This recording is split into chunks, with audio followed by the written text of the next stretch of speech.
Ica benar-benar menyesal tidak mengikuti perintah Rian. Mungkin jika dirinya mengikuti Rian, dia tidak akan berakhir di rumah keluarga Kusuma Wijaya. Pukul 3 pagi, Ica dapat panggilan dari Bu Risma dan menyuruhnya datang ke rumahnya karena kondisi mah Rian semakin memburuk. Ica pikir kalau sakit mah itu tidak akan separah ini. Ternyata Ica salah. Setelah melihat Rian yang terbaring lemah di kasurnya dengan selang infus di tangannya. Sore tadi setelah Dr. Vincent pulang dari kantor, Rian memang sempat memakan bubur dan minum obat. Tetapi setelah itu Rian pergi untuk lembur lagi.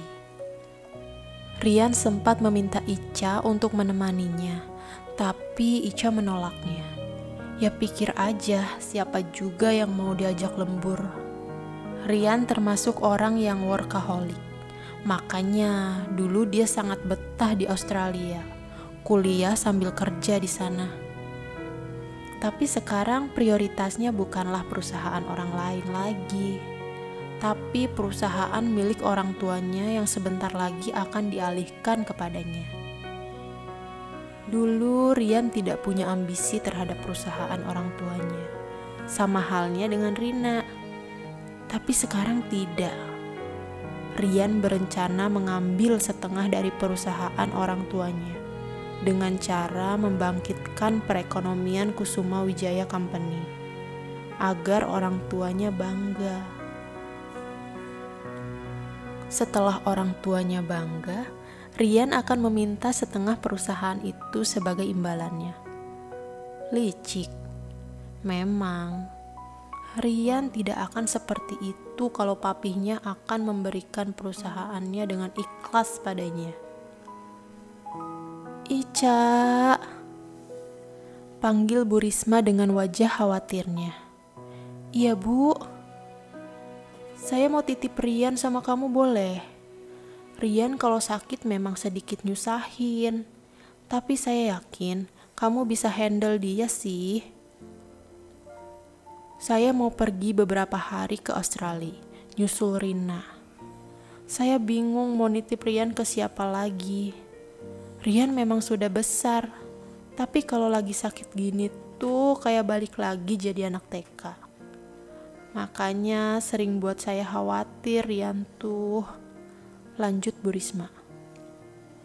Kamu mau kan jaga Rian selama dia sakit? Sebenarnya Ica tidak mau mengiyakan karena didengar dari cerita Bu Risma tadi, Rian yang menyusahkan kalau lagi sakit. Tapi pada akhirnya Ica tetap saja menyetujui permintaan mantan bosnya itu. Thank you ya Ica. Saya tinggal dulu ya, mau siap-siap. Ucap Bu Risma pergi meninggalkan Ica. Ica tersenyum ramah walau dalam hatinya ingin sekali menangis. Tidak bisa membayangkan dirinya sendiri untuk beberapa hari ke depan. Ica cuma bisa berdoa saja, semoga Rian tidak akan menyusahkannya terlalu sering. Apa? Tanya Ica sinis ketika mendapati Rian yang tengah tersenyum ke arahnya. Jangan marah-marah, Cak. Saya kan lagi sakit. Bapak kenapa sih pakai sakit segala? Ucap Ica kesal. Semua ini gara-gara kamu. Lah, kok jadi salah saya sih, Pak? Ya iyalah salah kamu. Kalau aja dari awal kamu lebih perhatian sama saya nggak kayak gini. Apaan sih Pak? Cie, pipinya merah. Baru digituin aja udah merah. Gimana kalau... Siapa juga yang merah? Potong Ica kesal. Lah, itu apaan? Enggak ya? Iya ya. Enggak. Iya. Mau saya tinggal? Ancam Ica sebal, karena Rian tak berhenti menjahili Ica. Baru juga ditinggal beberapa jam sama Bu Risma, Rian sudah banyak bertingkah. Jangan dong, Ca. Shi, ancaman Ica berhasil. Diam-diam Ica tersenyum melihat Rian yang takut akan ancamannya. Ca, sini deh, mendekat. Ajak Rian dengan tangannya. Gak usah aneh-aneh deh, Pak. Lah, siapa yang aneh-aneh sih? Buruan sini. Gak mau ya, tolak Ica teguh. Bahkan kini posisi Ica benar-benar di ujung pintu sambil menyilangkan kedua tangannya di dada. Tangan kamu ngapain kayak gitu? Bapak mau berbuat mesum kan? Ya enggak lah Ica. Mana bisa saya berbuat mesum kalau tangan saya lagi diinfus kayak gini? Ica berpikir sebentar. Ada benarnya juga ucapan Rian. Mana bisa dia berbuat mesum, orang tangannya lagi diinfus. Kalaupun Rian berbuat nekat, yang kena imbasnya dirinya sendiri bukan? Jangan-jangan kamu yang mesum, sampai mikirin yang enggak-enggak. Rian tersenyum dengan alis dinaik turunkan.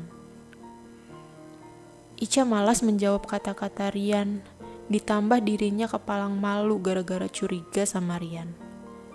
Dengan cepat Ica pergi mendekat ke arah Rian, sampai kaki Ica mentok di pinggir kasur Rian. Ada apa? Bukannya menjawab pertanyaan Ica, tapi Rian malah menarik Ica duduk di pinggir kasurnya. Ica, pijitin saya ya. Saya pusing banget ini. Pinta Rian yang langsung meletakkan tangan Ica di kepalanya. Wajah Rian kali ini benar-benar dapat dipercaya, karena terlihat lebih lemas daripada tadi. Lalu ketika Ica mulai memijitnya, Rian terlihat menutup mata menikmati pijitan Ica di dahi Rian. Pak, kenapa gak ke rumah sakit aja sih? Tanya Ica di sela pijitannya. Saya gak suka rumah sakit. Takut disuntik ya Pak? Bukan. Lah terus apa dong Pak? Kepo. Alah, bilang aja emang takut disuntik. Gak usah gengsi lah Pak.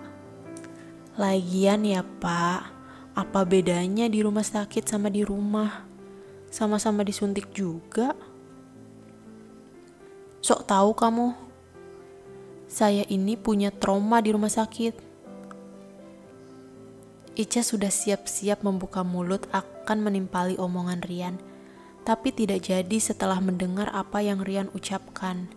Dan tubuh Ica sudah siap akan mendengarkan cerita dari Rian. Bahkan tanpa Ica sadari, tubuhnya sudah merapat ke Rian. Emang trauma apa sih Pak? Tanya Ica penasaran. Dulu waktu saya masih kecil, saya pernah buat Rina celaka. Niatnya cuma mau jahil, malah buat Rina hampir kehilangan nyawanya, ucap Rian. Emang Pak Rian ngapain bisa bikin Mbak Rina sampai kayak gitu? Rina itu suka ayunan dari dulu. Nah, waktu itu saya datang diam-diam di belakang Rina tanpa dia tahu. Terus saya dorong ayunannya sekuat tenaga sampai Rina. Ucapan Rian berhenti. Sangat sulit bagi Rian untuk mengungkapkan traumanya. Karena baginya seperti mengorek luka lama yang sudah ia lupakan. Satu tetes air matanya terjatuh di pipi Rian. Kejadian masa lalunya dengan Rina dulu adalah masa lalu terburuk baginya. Makanya bagi dia, Rina itu segalanya. Ya, walaupun tidak pernah Rian tunjukkan di depan Rina karena gengsi Rian yang cukup tinggi. Tapi bagi Rian dengan dirinya yang selalu ada di samping Rina, itu saja sudah cukup. Kalau nggak sanggup, mending nggak usah Pak, ucap Ica sambil mengelus lengan Rian menenangkan. Rian menggeleng, dia akan menyelesaikan ceritanya, meski itu harus membuka traumanya kembali. Semua itu karena Ica. Entahlah, tapi sepertinya Rian memang harus menceritakannya pada Ica. Rina jatuh terpental cukup jauh. Kepalanya terbentur batu besar, sampai ngeluarin darah banyak banget, ucap Rian menjelaskan. Semua orang panik bawa Rina ke rumah sakit, sampai lupa sama saya anak bungsunya. Sudah seminggu Rina di rumah sakit, dan sudah seminggu juga saya ditinggal di rumah sendirian. Yang parahnya lagi, saya tidak tahu kondisi Rina gimana. Setelah hampir 2 minggu, saya baru tahu kalau Rina koma. Keadaannya semakin memburuk. Rina kehilangan darah banyak banget sampai dia butuh donor darah dari orang lain. Mami yang golongan darahnya sama kayak Rina gak bisa, karena Mami punya anemia. Gara-gara Rian juga Rina hampir kehilangan nyawanya. Ica yang melihat Rian seperti itu langsung memeluk Rian. Ya walaupun Ica sendiri tidak pernah tahu bagaimana rasanya ditinggalkan orang yang paling kita sayang. Setidaknya Ica paham dengan rasa sakit yang Rian rasakan. Ini semua salah saya. Kalau saja saya Tangan Ica menahan bibir Rian agar tidak melanjutkan kata-katanya. Itu semua bukan salah Anda, Pak. Sudah takdirnya seperti itu. Jadi stop menyalahkan diri sendiri lagi. Rian menarik lengan Ica yang ada di mulutnya. Lalu dia genggam. Mata mereka saling bertemu satu sama lain. Entah siapa yang memulainya, tapi kini kedua bibir itu saling bertemu dan mulai melumatnya. Antara sadar atau tidak, tapi Ica tidak menolak ciuman yang diberikan oleh Rian. Bahkan Ica juga berani membalas lumatan itu. Tangan Rian melingkar di pinggang Ica, mendorongnya pelan-pelan agar Ica semakin dekat pada dirinya. Sedangkan tangan Ica sudah melingkar di leher Rian. Permisi, Neng Ica, ini buburnya sudah siap.